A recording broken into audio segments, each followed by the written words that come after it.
Seche ma koth medo dhi nyime gi chwe e thoth gwenge ma pacho ka moko kuom jopur e kaunti ma Homa Bay dwa ni piny owacho mamalo ochiwnegi ler ewi kama mbolea mane gisingo ne jopur e nengo ma oyueyo nitie gie sani. Jopur go wacho ni mbolea mane osing ne jopur ma pacho ka pok ochoponegi kata odoko ni gidhi nyime gi komo puothegi nyaka ne koth chak chwe e pacho ka. Giywak ni kata mana kothe mane piny owacho ma Homa Bay chiwo ne jopur moko kuomgi pok oyudo ka nying-gi to ne osekaw e chenro mar chiwo kothe ne jopur e kaunti no. Giwacho mago ka migawo mar pur e kaunti no chano kendo pogo kothe ne jopur e tielo mar ariyo.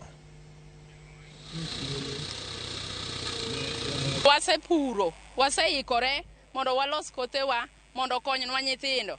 Adieri ka waseiko kothewa to piny bende tek ma kata nyithindo wan godo winjo wachul negi fees. Koro sami biro bedo gi nyithindo e dhoot to pur be ok ipuro kech chami to nyathi be ok odhi sikul.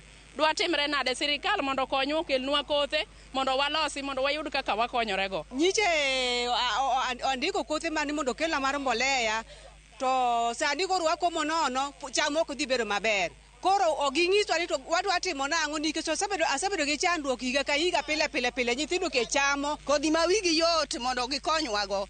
Mane gima wakwayo sirikal mondo konywa nikech sani koth chwe dhinwa nono to onge kodhi ma wanyalo komo. Koro wakwayo ni mondo ka sirikal oyie to miwa mbolea to miwa kodhi mondo wayud keyo kuom tich ma watiyo. Watiyo matek to ok wayud yuto maber nikech satin koth bende rumo piyo.